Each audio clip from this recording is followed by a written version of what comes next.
بسم اللہ الرحمن الرحیم۔ نام کتاب وہ مسیحا نفس، شہید محمد بروجردی کی زندگی کے یادگار لمحات۔ شاہی حکومت کو چیلنج۔ اب گروہ کو باقاعدہ منظم کرنے کا وقت آ گیا تھا۔ ضروری تھا کہ ہر فرد کو ایک خاص ذمہ داری دے دی جائے تاکہ کوئی منصوبے سے ہٹ کر کوئی قدم نہ اٹھائے۔ مرزا سوچ رہے تھے کہ محسن، مصطفیٰ، شقاقی، اکبر وغیرہ کی موجودگی میں اب وہ لوگ باقاعدہ ایک گروہ کے عنوان سے اپنی موجودیت کا اعلان کر سکتے ہیں۔ مرزا نے قرآن مجید سے گروہ کا نام تجویز کیا۔ وہ چاہتے تھے کہ نئے سال 1356 کی سرگرمیاں وہ اسی نام سے شروع کریں گے۔ ان کا منصوبہ تھا کہ ابتدا میں سب کو آگاہ نہ کیا جائے بلکہ آئندہ کی کارروائیاں اسی نام سے انجام دی جائیں، خصوصاً آنے والے 15 خرداد کے لیے جو منصوبہ پیش نظر ہے ان کو انجام دینے کے بعد گروہ کا نام لیا جائے۔ ہمیں ساواک کو پہلے سے ہوشیار نہیں کرنا چاہیے۔ صحن خانہ میں ٹہلنے کا انداز بتا رہا تھا کہ مرزا کسی کے منتظر ہیں۔ انگلیاں داڑھی سے الجھتی تھیں، بار بار کھڑکی پر نظر ڈالتے۔ اچانک دق الباب ہوا۔ دروازے پر محسن تھے۔ مرزا نے آگے بڑھ کے انہیں گلے سے لگایا، انہیں اپنے ہمراہ کمرے تک لائے۔ آج تو شک سلائی کے اس کارخانے میں سناٹا تھا، کوئی کام نہیں ہو رہا تھا، سناٹے کی حکمرانی تھی۔ مصطفیٰ پہلے سے موجود تھے۔ مرزا بولے، آج کی رات آخری فیصلے کی رات ہے، ہم آپ کے ساتھ ہیں، بس آپ حکم کریں۔ محسن بہت کھری باتیں کرتے، مرزا کو ان کا یہ انداز پسند تھا۔ مرزا نے ایک بار روح اللہ اور مصطفیٰ کے چہروں پر نگاہ ڈالی اور بولے، اگر ہم ایک اسلامی تنظیم کی شکل میں کام کریں تو جوان طبقہ بھی زیادہ جذب ہوگا۔ پھر سامنے رکھے قرآن مجید کو کھولا اور ایک آیت کی تلاوت کی اور بولے کہ آئندہ ہمارے تمام اعلانات اور اشتہارات اور پمفلیٹوں میں یہ آیت ضرور لکھی جائے گی۔ پھر ایک لمحہ رک کر بولے، اور میری نظر میں گروہ کا نام گروہ توحیدی صف رکھا جائے۔ یہ نام قرآن سے ماخوذ ہے۔ باقاعدہ انجمن کی تشکیل کی گویا بنیاد رکھی گئی تھی۔ موجود لوگوں کے چہرے پر ایک اطمینان اور خوشی کا رنگ تھا، لیکن مرزا اندر ہی اندر مضطرب تھے۔ کیا ہم آئندہ اس نام کا بھرم رکھ پائیں گے؟ کیا ہم اس نام کے سائے میں خدا کی خوشنودی حاصل کر سکیں گے؟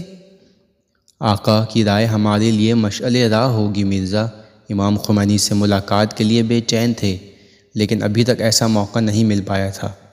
شاید توحیدی گروہ صف کی باقاعدہ تشکیل اس راہ میں مددگار ثابت ہو۔ مرزا خیالوں کی وادی سے باہر آئے۔ اگلے منصوبے کو عملی جامہ پہنانے کی آرزو میں وہ گھر سے باہر نکلے۔ مرزا کے لیے یہ ایک یادگار رات تھی۔ سب سے پہلے گلشن مسجد پہنچے، مصلی پر خدا سے راز و نیاز میں مشغول ہو گئے۔ آج کا منصوبہ خطروں سے بھرا تھا۔ پورے منصوبے کا علم صرف انہی کو تھا، بقیہ جوان صرف اپنے اپنے طے شدہ کاموں سے واقف تھے۔ کسی کو یہ خبر نہ تھی کہ مجموعاً کیا ہونے والا ہے اور دوسرے کیا کرنے والے ہیں۔ یہ پروگرام بذات خود مرزا کا بنایا ہوا تھا۔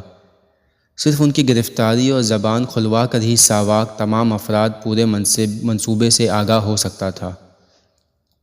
مرزا بے چین تھے، یہ ایک بڑی ذمہ داری تھی۔ وہ سوچ رہے تھے کہ اگر گرفتار کر لیے گئے تو کیا اتنی بڑی ذمہ داری سنبھال پائیں گے؟ ساواک کی سخت اذیتوں کے سامنے کیا وہ اپنی زبان بند رکھ پائیں گے؟ 100 سے زیادہ نوجوانوں کی زندگی کا سوال تھا۔ اشکوں سے بھیگے چہرے کو بار بار زمین پر رکھ دیتے۔ خدایا، تیری پناہ چاہتا ہوں، مجھے طاقت اور حوصلہ عنایت فرما، تیری مدد کے بغیر ہم کچھ نہیں کر سکتے۔ ایاک نعبد و ایاک نستعین۔ مرزا کی کامیابیوں کا یہی راز تھا۔ وہ کسی بھی کام کو اپنی طرف نسبت نہیں دیتے تھے، خدا پر توکل کرتے، اور اسی لیے کبھی مایوسی ان کے قریب بھی نہ پھٹکتی، اور یہی چیز ان کی شجاعت، دلیری اور تدبر کے نام سے معروف تھی۔ بڑی دیر تک سجدے میں رہنے کے بعد اٹھے۔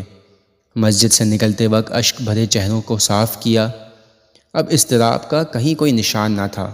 بلکہ چہرے سے بے پناہ اطمینان جھلک رہا تھا۔ پورا شہر اندھیرے کی چادر اوڑھے غفلت کی نیند سو رہا تھا۔ چاروں طرف بظاہر سناٹا چھایا ہوا تھا، اگرچہ سناٹے کے پس پشت باطل سازشوں اور ظلم و ستم کے خلاف نہ جانے کتنے طوفان مچل رہے تھے۔ مزے کی بات یہ تھی کہ شاہ نے یہ دکھانے کے لیے کہ شہر میں امن و امان ہے 70 غیر ملکی خبر نگاروں کو بلا رکھا تھا۔ یہ اس کی حماقت اور بدقسمتی تھی کہ اس نے یہ ڈرامہ دکھلانے کے لیے 15 خرداد کو بھیجنا تھا۔ سن 1342 کے 15 خرداد کی یاد، جس دن شاہ نے انقلابی تحریک کو کچلنے کے لیے قتل عام کا بہیمانہ حکم دیا تھا، تمام گروہوں کو یکجا کرنے کی باعث بنی تھی۔ خاص طور پر امام خمینی کے ماننے والوں نے اس دن کو ایک یادگار دن کا عنوان دیا تھا۔ آج 1977 کے جو 5 نکرات اور تہران پر چھایا سناٹا کسی آنے والے طوفان کی پیشن گوئی کر رہا تھا۔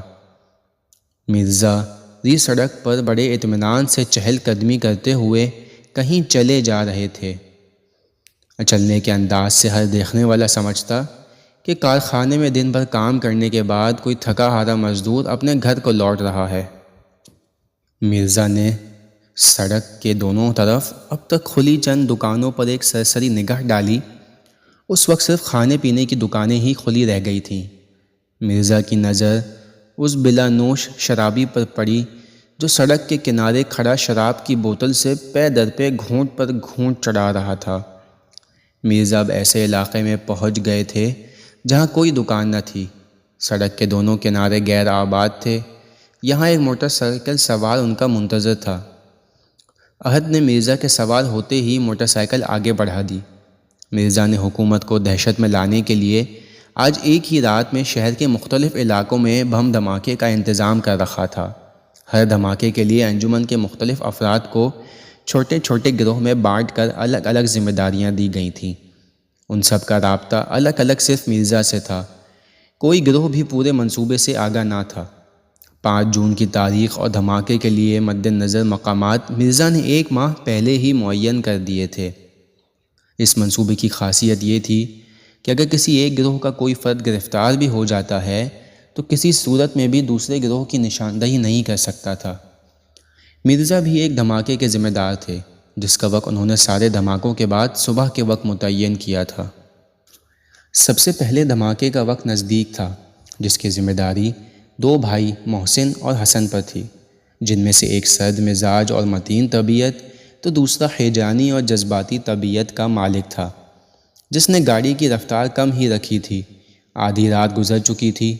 گاڑی ایک ایسی سڑک سے گزر رہی تھی جس کے دونوں جانب متعدد شراب خانے ابھی تک کھلے تھے۔ ان میں سے ایک معروف شراب خانے کا مالک آرمینیا کا باشندہ تھا۔ سب سے زیادہ بھیڑ اسی کے یہاں ہوتی تھی۔ صبح تک شرابیوں کا تانتا لگا رہتا تھا اور باہر سڑک تک نشے میں مست شرابی شور و گل مچاتے اور وہاں سے گزرنے والے عام آدمیوں کو اذیتیں بھی دیتے اور لوٹ کھسوٹ بھی کرتے۔ حسن نے شراب خانے سے کچھ دور ہٹ کر سڑک کے دوسری طرف گاڑی کھڑی کی۔ دونوں گاڑی سے اتر آئے۔ فٹ پاتھ پر دور دور تک کوئی نہ تھا۔ حسن نے محسن کو اشارہ کیا۔ وہ شراب خانے کے اندر تک کا جائزہ لینا چاہتے تھے۔ آج پہلی مرتبہ وہ اس قسم کی مہم پر مامور کیے گئے تھے۔ انہیں کسی کو قتل کرنے کی اجازت نہیں تھی، صرف پیٹرول بم سے دھماکہ کر کے ہنگامہ برپا کرنا تھا۔ شدید بحرانی حالت میں جان بچانے کے لیے ہتھ گولے استعمال کرنے کی اجازت تھی۔ محسن شراب خانے کے ٹھیک سامنے پہنچا۔ کاؤنٹر پر بار کا آرمینیائی مالک موجود تھا۔ کوئی بھی میز خالی نہ تھی۔ شرابی کی بو اور سگریٹ کے دھوئیں سے اندر عجیب سا ماحول بنا ہوا تھا۔ محسن اندر داخل ہو گئے۔ ان کی تیزی سے گردش کرتی ہوئی آنکھیں کسی ایسے گوشے کی تلاش میں تھی جہاں دھماکہ کیا جائے تاکہ کوئی شدید طور پر زخمی نہ ہو۔ ایک گوشے میں شراب کے کنٹینرز رکھے ہوئے تھے۔ محسن نے سوچا اس سے بہتر کوئی اور جگہ نہیں ہو سکتی۔ شراب خود ہی اشتعال انگیز مادہ ہے۔ محسن دروازے کی طرف پلٹ گئے۔ ایک ہاتھ سے دروازے کو کھولتے ہوئے دوسرے ہاتھ سے پیٹرول بم کو مد نظر گوشے کی طرف اچھال دیا اور خود سڑک پر جست لگائی۔ ادھر حسن نے گاڑی کا انجن پہلے ہی سے چالو کر رکھا تھا اور گاڑی کا دروازہ کھول کر منتظر تھے۔ چشم زدن میں محسن کے سوار ہوتے ہی وہ بڑی سرعت سے گاڑی آگے بڑھا لے گئے۔ زوردار دھماکہ ہوا تھا۔ بار کے دروازوں اور کھڑکیوں کے تمام شیشے ٹوٹ گئے تھے۔ دھماکے سے جن کے نشے اڑ گئے وہ بے تحاشا باہر بھاگے، لیکن پوری طرح نشے میں مست شرابیوں کو کھینچ کھینچ کر نکالا گیا، ورنہ وہ جل کر خاک ہو جاتے۔ فائر بریگیڈ کی گاڑیوں کے پہنچتے پہنچتے نہ صرف پورا شراب خانہ جل کر راکھ ہو چکا تھا، بلکہ آس پاس کے کئی شراب خانے بھی نظر آتش ہو گئے تھے۔ اطراف میں کھڑے لوگ چہمہ گوئیاں کر رہے تھے، اور کوئی کہہ رہا تھا، میں نے دیکھا وہ 2 تھے۔ بم پھینکنے کے بعد فوراً گاڑی پر سوار ہو کر فرار کر گئے۔ انہی میں موجود مرزا نہایت آسودہ نظر آ رہے تھے۔ اپنے کارخانے کے پہلے اسلحے کا کامیاب تجربہ ان کی نگاہوں کے سامنے تھا، اور اس وہ بات سے بہت خوش بھی تھے کہ ان کے ساتھی صاف بچ نکلے اور اب ان کے گرفتار ہونے کا کوئی امکان نہیں ہے۔ کاخ جوانان نامی بار کلب میں طوفان برپا تھا۔ نئے نسل کے مغرب زدہ جوان جوڑے تیز موسیقی پر رقصاں تھے۔ لباس اور ظاہری شکل و صورت سے عیاں ہو رہا تھا کہ یورپ کی ننگی تہذیب نے انہیں اپنا اسیر بنا لیا ہے۔ شقاقی کچھ دیر تک اس پاگل پن کو دیکھتے رہے، پھر وہاں سے باہر نکل آئے۔ وہ سوچ رہے تھے کہ مرزا صحیح کہتے ہیں، یہ لوگ بے گناہ ہیں، نقصان پہنچانے کا کوئی مطلب نہیں۔ ان کو یورپ کی اندھی تقلید نے دیوانہ بنا دیا ہے۔ پوری عمارت کا جائزہ لینے کے بعد شقاقی سڑک پر واپس آ گئے، جہاں رحمت موٹر سائیکل کو فٹ پاتھ پر لیے کھڑے تھے۔ پھر دونوں نے کچھ رائے مشورہ کیا اور عمارت کی طرف چل پڑے۔ یہاں ایک کمرہ تھا جس میں سے عقبی حصے سے مختلف مشین کے چلنے کی آواز آ رہی تھی۔ یقیناً جنریٹر وغیرہ اسی میں ہے۔ شقاقی نے سوچا، اس کمرے کو اس کی مشینوں سمیت دھماکے سے اڑا دینے میں ہی ان لوگوں کا مقصد حاصل ہو جائے گا۔ کمرے میں چھت کے نزدیک صرف ایک روشن دان نظر آ رہا تھا۔ شقاقی نے ایک گرینیڈ کی پن نکال کر روشن دان کا نشانہ لیا، لیکن اندازہ غلط نکلا۔ گرینیڈ چھت کے پاس ٹکرا کر ہی باہر ہی گر گیا اور خوش قسمتی سے پھٹا نہیں۔ اس بیچ رحمت کی نگاہ دیوار کے ایک ٹوٹے ہوئے لوہے کے پائپ پر پڑی، جس کا قطر بس اتنا ہی تھا کہ گرینیڈ بمشکل اس سے گزر جاتا۔ شقاقی نے رحمت کو آگے بڑھتے ہوئے دیکھا اور ان کا ارادہ بھانپ گئے۔ یہ ایک خطرناک کام تھا۔ شقاقی نے ہاتھ اٹھا کر انہیں رکنے کو کہا، لیکن رحمت کہاں سننے والے تھے۔ گرینیڈ کی پن نکال کر پائپ میں تیزی سے پھینکا اور صدر دروازے کی طرف چھلانگ لگائی، لیکن گرینیڈ پائپ میں ہی پھٹ گیا۔ ایک زوردار دھماکہ ہوا، پوری عمارت اندھیرے میں ڈوب گئی۔ ایک مزید دھماکے نے جنریٹر کے پھٹنے کی اطلاع دی۔ شقاقی سڑک تک جا پہنچے تھے، لیکن رحمت زیادہ پھرتی نہ دکھا سکے۔ بم کے ایک چھڑے نے بائیں پیر کو گھٹنے کے پاس سے بری طرح زخمی کر دیا تھا۔ کچھ دور تک سینے کے بل چلے، پھر دائیں پیر پر لنگڑا لنگڑا کر آگے بڑھے۔ شقاقی بھی ان کی مدد کے لیے پلٹ آئے اور بمشکل انہیں موٹر سائیکل پر بٹھایا۔ سب اتنی تیزی سے کیا گیا کہ دھوئیں اور اندھیرے میں بھاگنے پر لوگوں کی نظر ان پر نہ پڑی۔ لڑکے اور لڑکیوں کی خوف زدہ چیخوں کے علاوہ اور کوئی آواز سنائی نہیں دے رہی تھی۔ رحمت نے شقاقی کی کمر زور سے پکڑ رکھی تھی۔ پولیس گاڑیوں کے سائرن اس وقت چیخے تھے جب ان کی موٹر سائیکل تقریباً 2 کلومیٹر آگے نکل چکی تھی۔ سید جلال اور امیر استاد ابراہیم کے ایک دوسرے کے خالہ زاد بھائی تھے۔ یہ دونوں ایک ساتھ مل کر کئی کامیاب مہم سر کر چکے تھے۔ ابراہیم موٹر سائیکل چلا رہے تھے۔ پیچھے بیٹھے ہوئے جلال کے ہاتھ میں ایک مضبوط اور موٹا ڈنڈا تھا۔ خراسان چوک سے آگے نکلتے ہی ابراہیم نے ٹھیک صادرات بینک کے سامنے موٹر سائیکل روکی۔ بینک کی گھڑی 1 بجا رہی تھی۔ سید جلال نے چاروں طرف نگاہ ڈالی تھی، انہیں دور دور تک کوئی نظر نہ آیا۔ سید جلال آگے بڑھے۔ ایک عدد دستی بم اور ایک عدد پیٹرول بم ان کے ہاتھ میں تھا۔ بینک کے پاس پہنچ کر ایک بار پھر اطراف کا جائزہ لیا اور دروازے میں لگے شیشے پر ڈنڈے سے زوردار ضرب لگائی۔ شیشہ ٹوٹنے کی آواز سناٹے میں دور تک پھیلی۔ ابراہیم کچھ مضطرب سے نظر آنے لگے۔ فوراً موٹر سائیکل اسٹارٹ کی۔ ادھر جلال نے پیٹرول بم اور گرینیڈ کو اندر پھینکا اور جست لگاتے ہوئے موٹر سائیکل پر جا سوار ہوئے۔ ابراہیم نے موٹر سائیکل آگے بڑھائی اور ابھی منصور روڈ سے نہیں نکل پائے تھے کہ ایک زوردار دھماکے سے فضا جھنجھنا اٹھی۔ ٹھیک اسی وقت موٹر سائیکل بھی بند ہو گئی۔ کیا پیٹرول نہیں ڈالا تھا؟ اور لگتا ہے ٹنکی میں چھید ہو گیا۔ مہم پر ایسی گاڑیاں لائی جاتی ہیں۔ فوراً گلی میں نکلو، چلو کسی کی نظر ہم پر نہ پڑنے پائے۔ ایک پتلی سی گلی میں گاڑی کھڑی کر کے سید جلال واپس پلٹے اور بینک کی طرف بھاگ رہی بھیڑ میں جا ملے۔ انہیں بھی اپنی کارکردگی کا جائزہ لینا ہی تھا۔ بینک دھک دھک جل رہا تھا۔ دھوئیں کا ایک غفیر بادل عمارت سے اٹھ کر فضا کو مزید خوفناک بنا رہا تھا۔ بینک کی بہت ساری چیز دھماکے کے باعث دور دور تک پڑی تھی۔ شاہ اور فرح کی ایک ادھ جلی تصویر پر نگاہ پڑتے ہی جلال اپنی مسکراہٹ نہ روک پائے۔ تبھی دور سے پولیس گاڑی کے سائرن کی آواز آئی، پھر جلال وہاں نہ رکے۔ ادھر مرزا بھی ہر مہم پر کسی نہ کسی طرح پہنچ جاتے اور کامیابی کا جائزہ لینے کے بعد لوٹ آتے۔ انہیں رحمت کی فکر تھی، اسے کسی اسپتال میں لے جانا خطرے سے خالی نہیں تھا، لہٰذا مرزا نے شقاقی سے کہا کہ رحمت کو امیر استاد ابراہیم کے گھر پہنچا دیں۔ وہی خاندان قابل اعتماد تھا اور امید تھی کہ وہاں ان کی امداد بھی ہو سکے گی۔ ابھی 2 مزید مہموں کو عملی جامہ پہنانا باقی بچا تھا۔ اگلی مہم میں دھماکہ خیز مادے کا بہت زیادہ استعمال کیا جانے والا تھا۔ اس مہم کا ذمہ مصطفیٰ نے اکیلے لے رکھا تھا۔ دھماکہ کہاں کرنا ہے اس جگہ کی تجویز بھی انہوں نے پیش کی تھی۔ اس وقت وہ ایک منی بس چلاتے ہوئے بڑے اطمینان کے ساتھ فروخ آباد کی طرف بڑھ رہے تھے۔ اس علاقے کے چپے چپے سے وہ واقف تھے۔ مصطفیٰ نے ایک بار کلائی پر بندھی گھڑی پر نگاہ کی، ابھی کافی وقت بچا تھا۔ وہ اطمینان سے دھماکے کے لیے ضروری اقدامات کر سکتے تھے۔ آبادی سے دور یہ علاقہ پوری طرح اندھیرے میں ڈھکا ہوا تھا۔ ستاروں کی چھاؤں میں ہائی وولٹیج بجلی کے سپلائی کا 40 فٹ اونچا ٹاور عجیب ہیبت ناک لگ رہا تھا۔ لوہے کے موٹے موٹے پائپوں پر کھڑے اس ٹاور کے سرے سے بجلی کی تاروں کا جال منسلک تھا۔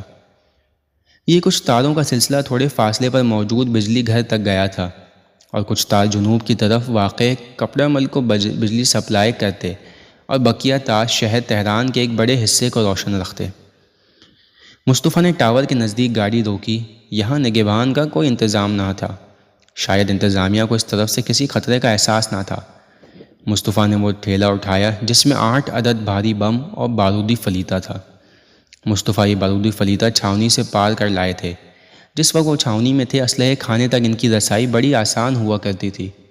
مصطفیٰ نے اطراف پر نگاہ ڈالی، اندھیرے کے سوا کچھ نظر نہیں آ رہا تھا۔ وہ بڑے اطمینان سے بموں کو 3 کھمبوں پہ باندھتے رہے۔ انہوں نے بموں میں کچھ اس طرح کا باہمی ربط پیدا کر دیا کہ سارے کے سارے ایک ساتھ پھٹیں، پھر بارودی پٹی کو اندازہ کر کے اس مقدار میں بموں سے منسلک کیا کہ دھماکے آگ لگانے کے 10 منٹ بعد ہوں۔ کام پورا ہو جانے کے بعد مصطفیٰ نے اطمینان حاصل کرنے کے لیے ایک بار پھر ساری چیزوں کا چیک کیا۔ بارودی پٹی کے سرے میں سگریٹ لائٹر سے آگ لگائی اور سرعت کے ساتھ منی بس کی طرف چل دیے۔ ویسے چہرے کا اطمینان بتا رہا تھا کہ وہ عجلت میں نہیں ہے۔ ٹھیک 10 منٹ کے بعد مصطفیٰ نے دروازہ غار چوک پر بس روکی۔ ایک بار گھڑی پر نگاہ کی۔ وہ اس جگہ سے دھماکے کا اچھی طرح مشاہدہ کر سکتے تھے۔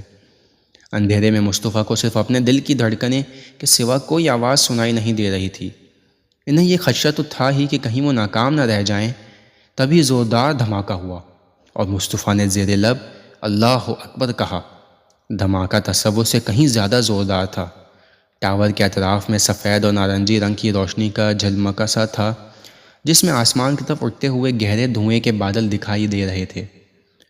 اب ٹاور کے اطراف تو روشنی ہی روشنی تھی، لیکن کپڑا مل بجلی کالونی کے ساتھ ساتھ آدھا شہر تہران اندھیرے میں ڈوب گیا تھا۔ مصطفیٰ زیر لب مسکرا رہے تھے۔ ان کی یہ پہلی مہم تھی جو پوری طرح کامیاب رہی۔ خدا کا شکر کیا، پھر بس حرکت میں آ گئی تھی۔ مرزا نے دھماکے کی آواز وقت پر سنی، دل ہی دل میں مصطفیٰ کو داد دی۔ اس بار محل وقوع کا معائنہ کیے بغیر آج رات کی آخری مہم پر چل دیے۔ انہیں مصطفیٰ پر بہت بھروسہ تھا۔ مصطفیٰ کا بے باک مزاج انہیں بہت پسند تھا۔ اب تک سارے منصوبے کامیاب رہے تھے، اب آخری مہم پیش نظر تھی۔ ایک مرتبہ آسمان کی طرف نگاہ کی، نہیں معلوم کہ شکریہ ادا کرنے کے لیے یا اگلی مہم کے پیش نظر دعا مانگنے کے لیے۔ اس وقت مرزا کی گاڑی قزوین چوک سے گزر رہی تھی۔ ان کا پروگرام ٹائر بنانے والے کارخانے کیان ٹائر میں دھماکہ کرنا تھا۔ آج رات کی تمام مہمات کا مقصد شاہ کے مدعو کیے ہوئے غیر ملکی خبر نگاروں کو ملک کی اصلی صورتحال سے آگاہ کرنا تھا۔ ساتھ ہی مرزا کے مطابق آئندہ کی جنگ کا دیباچہ تھا۔ کاخ جوانان نامی کلب اور ارمینائی شراب خانے میں آج کی رات دھماکہ دراصل حکومت سے ثقافتی جنگ کا اعلان تھا۔ بجلی ٹاور اور ٹائر کے کارخانے کو نیست و نابود کرنا حکومتی اقتصاد کو چیلنج اور صادرات بانک کی تباہی سرمایہ داروں کے لیے کھلی دھمکی کا عنوان رکھتی تھی۔ مرزا کو معلوم تھا کہ آج کی رات حکومت مخالف دوسرے گروہ بھی کچھ نہ کچھ کریں گے، چنانچہ خیابان رہ پر ایک شراب کھانے میں ہونے والا دھماکہ کسی دوسرے گروہ کا ہی کام ہوگا۔ مرزا قپان کے دوراہے سے گزرتے ہوئے ٹھیک کارخانے کے عقبی حصے میں جا پہنچے۔ کارخانے کے عقبی حصے میں ٹائروں کا انبار تھا۔ نئے ٹائر بننے کے بعد پہلے یہاں رکھے جاتے تھے۔ مرزا کی اطلاع کے مطابق آج کل انبار پوری طرح بھرا ہوا تھا۔ اس طرف ایک گارڈ پہرا دے رہا تھا، لہٰذا مرزا نے احد سے اشارے میں کچھ کہا۔ احد نے موٹر سائیکل کو بغیر اسٹارٹ کیے دہانی جانب والی دیوار کی طرف دھکیلنا شروع کر دیا۔ اس طرف کوئی نہیں تھا۔ دیوار میں تقریباً 10 فٹ کی اونچائی پر ایک کھڑکی نظر آ رہی تھی جس کے پارٹوں میں شیشہ لگا ہوا تھا۔ احد نے ٹھیک کھڑکی کے نیچے موٹر سائیکل کھڑی کی۔ مرزا موٹر سائیکل کی پچھلی گدی پر کھڑے ہو گئے۔ انہوں نے توازن بنائے رکھنے کے لیے ایک ہاتھ احد کے سر پر رکھا اور ایک ہاتھ میں گرینیڈ، پھر دانت سے پن کھینچی اور پوری طاقت سے شیشے پر دے مارا۔ شیشہ ٹوٹ گیا اور بم اندر گرا۔ مرزا نے بغیر کسی فاصلے کے دوسرا گرینیڈ بھی اندر پھینک دیا اور اتر کر موٹر سائیکل پر صحیح سے بیٹھ بھی نہ پائے تھے کہ احد نے موٹر سائیکل آگے بڑھا دی۔ بڑی مشکل سے مرزا خود کو موٹر سائیکل پر روک سکے۔ اگر احد نے ایک لمحہ بھی دیر لگائی ہوتی تو وہ دونوں گرتی ہوئی دیوار کی زد میں آ جاتے۔ مرزا بار بار پلٹ کر پیچھے کی طرف دیکھ رہے تھے جہاں شعلوں اور بڑی تیزی سے اٹھتے دھوئیں کے علاوہ اور کچھ نظر نہیں آ رہا تھا۔ ٹائر جلنے کی بو بڑی تیزی سے پھیل رہی تھی۔ جس وقت پولیس گاڑیوں اور دمکلوں نے چیخنا شروع کیا، مرزا اور احد محل وقوع سے بہت دور جا چکے تھے۔ مرزا بڑے مطمئن نظر آ رہے تھے۔ اپنے کارخانے میں بنائے گئے تقریباً سارے گرینیڈ شاندار نکلے تھے۔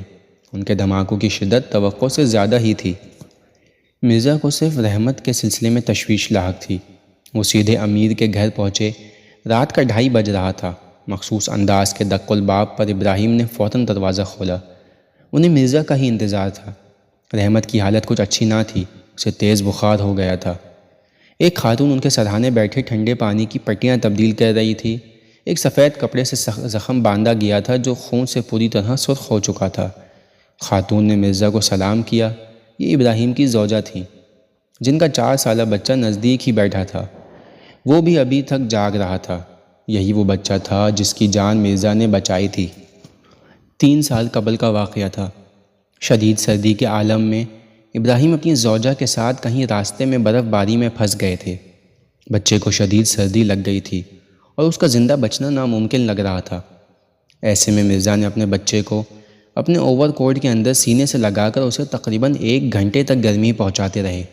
اس کے چہرے پر اس وقت تک گرم سانس پھونک رہے تھے جب تک ایک دور افتادہ کسی امامزادے کا مزار نہیں مل گیا تھا جہاں مزید گرمائش کے سامان مہیا تھے۔ ابراہیم کی زوجہ نے انہیں پہچان لیا تھا۔ وہ چاہ رہی تھیں کہ بیٹے سے اس کے محسن کا تعارف کرا دیں اور کہیں کہ یہ آپ کی فداکاری کا نتیجہ ہے کہ یہ ابھی تک زندہ ہے، لیکن رحمت کی نازک حالت نے انہیں خاموش رکھا تھا۔ بغیر آپریشن کے مداوع ناممکن ہے، ہڈی چور ہو چکی ہے۔ امیر نے بھی اپنی زوجہ کی تائید کی۔ مرزا نے بڑے فکرمند نظر آ رہے تھے۔ بغیر کچھ بولے گھر سے باہر نکل آئے۔ نزدیک ہی ایک ٹیلی فون تک گئے، نہ جانے کس کو فون کیا اور واپس آئے۔ صبح تک انتظار کرنا پڑے گا۔ ایک قابل اعتماد ڈاکٹر ہے، اسی کے ذریعے رحمت کو کسی اسپتال میں بھرتی کرانا پڑے گا۔ شقاقی جو بڑے مضطرب نظر آ رہے تھے بولے، اسپتال میں کہیں گے کیا؟ تم دونوں کا ایک موٹر سائیکل سے ایکسیڈنٹ ہو گیا تھا، لیکن ڈاکٹر کو حقیقت پتہ ہونی چاہیے۔ ڈاکٹر قابل اعتماد ہے، اسے بتا دیں گے۔ مرزا نے رحمت کے سر پر ہاتھ پھیرا اور جھک کر ماتھا چومتے ہوئے بولے، تمہیں ڈر تو نہیں لگ رہا ہے؟ مجھے آپ کی فکر ہے، یہاں زیادہ نہ ٹھہریے۔ مرزا نے یہ سنتے ہی بے تحاشا رحمت کو اپنی آغوش میں لے لیا۔ رحمت جھی بھر کے روئے۔ مرزا نے اسے رونے دیا تاکہ اس کا دل ہلکا ہو جائے۔ جب رحمت کو کچھ سکون مل گیا تو مرزا نے انہیں دوبارہ بستر پر لٹا دیا اور بولے، ہم لوگ خدا کے لیے کام کر رہے ہیں، گھبرانے کی کیا ضرورت ہے؟ میں نے احتیاط سے کام نہیں لیا، تمہارا پہلا تجربہ تھا۔ اس عنوان سے بہت اچھے رہے، لیکن یاد رہے کہ بات سنا کرو۔ مرزا نے ایک بار پھر رحمت کی پیشانی چومی، پھر کچھ ضروری ہدایتیں دے کر وہاں سے چل دیے۔ اگلے دن فیاض بخش نامی ایک جوان ڈاکٹر نے رحمت کا آپریشن کیا۔ وہ یہ جان کر کہ ایک انقلابی کا علاج کر رہا ہے بہت خوش نظر آ رہا تھا، یہاں تک کہ مداوع مکمل ہو جانے کے بعد جب شقاقی نے نوٹوں کی ایک گڈی اس کی طرف بڑھائی تو وہ بولا، یہ لوگ ہمارے لیے جان دے رہے ہیں اور میں ان سے پیسہ لوں؟ ہرگز نہیں۔ ڈاکٹر کے اس جملے نے رحمت کو مزید سکون اور آسودگی عطا کی تھی۔